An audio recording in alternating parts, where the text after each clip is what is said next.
میں نے کل کہیں کوئی خبر پڑھی ہے کہ جی کوئی بندہ کنورٹ اگر ہو، کوئی مسلمان ہو تو اس کے لیے پہلے 90 دن انتظار کرنا پڑے گا، اور اس طرح کے دانشوروں نے کوئی مشورے دیے ہیں کہ جی یہ فورسیبل کنورشن 1400 سال 1450 سال کی تاریخ میں رسول اللہ صلی اللہ علیہ وسلم سے لے کر آج تک کوئی آدمی مجھے ثابت کر دے کہ ایک بندے کو کبھی کسی نے فورسیبل کنورشن کی ہو، زبردستی کسی کو دار اسلام میں داخل کیا ہو تو مجھے چوک میں کھڑا کر کے پھانسی پہ لگا دے۔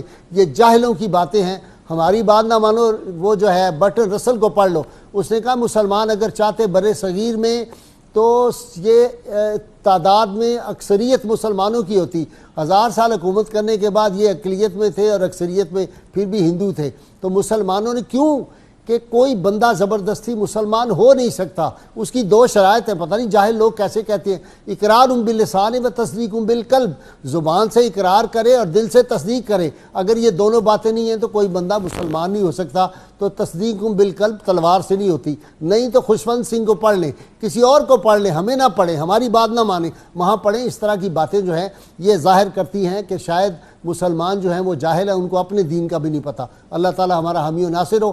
پھر وہ اقبال نے جو کہا تھا نا کہ قافلہ حجاز میں ایک حسین بھی نہیں، گرچہ ہے تابدار ابھی گیسوئے دجلہ و فرات۔ نوجوانوں کو بتاؤ کہ دین اسلام میں حکم یہ ہے کہ نماز میں تو تاخیر ہو سکتی ہے، اگر کوئی بندہ اظہار کرے کہ میں اسلام قبول کرنا چاہتا ہوں تو ایک لمحے کی تاخیر نہیں کرنی۔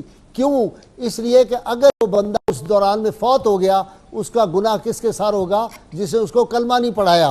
اور آپ یہ دیکھیں کہ پروفیسر غازی احمد کی کتاب، جل صاحب کے وہ دوست تھے، آپ نے بھی کبھی ان کو ملے ہوں گے، مرحوم پروفیسر غازی احمد، جن کی مشہور کتاب ہے من الظلمات الی النور۔ انہوں نے 14 برس کی عمر میں مسلمان ہوئے تھے، جیلم میں سیشن جج جو تھا انگریز تھا، اس کی عدالت میں مقدمہ چلا، اس نے کہا 14 سال کا بچہ جو ہے یہ سمجھتا ہے، یہ دین کی بات کر رہا ہے، تو یہ جو مذہب اختیار کرنا ہے اس کو مکمل آزادی ہے۔ تو اس لیے اس پہ ذرا غور، اور یہ نوجوانوں کو بتائیں کہ یہ کیا ہمارے ساتھ ہونے جا رہا ہے۔ فوری طور پہ کوئی کسی عمر کا ہو وہ کہے کہ میں اسلام قبول کرنے چاہتا ہوں، ہم کوئی نہیں ہوتے اس کو روکنے والے، یا ہم کہیں کہ اچھا انتظار کرو، وہ اگر مر گیا تو یہ خون کس کی گردن پہ، یہ کفر کس کی گردن پہ جائے گا۔ اللہ تعالی ہمارا حامی و ناصر ہو۔ ناظرین اکرام، ملک رحمت کونین صلی اللہ علیہ وسلم کے نالان پاک کے تصدق اسلام پہ حاصل کیا گیا۔ اس کا آرٹیکل پہلا یہ ہے کہ یہ ملک جو ہے سلطنت کا مذہب اسلام ہے۔ اللہ تعالیٰ ہمیں حضور رحمت کونین صلی اللہ علیہ وسلم کی غیر مشروط محبت لامحدود فضائل نصیب فرمائے۔ نعرہ مل کے لگائیے سب، چاہے لوگ جس سے جلتے رہیں، جو اندرونی بیرونی دشمن ہے پاکستان کے۔ پاکستان کا مطلب کیا؟ لا الہ الا اللہ محمد رسول اللہ صلی اللہ علیہ وسلم۔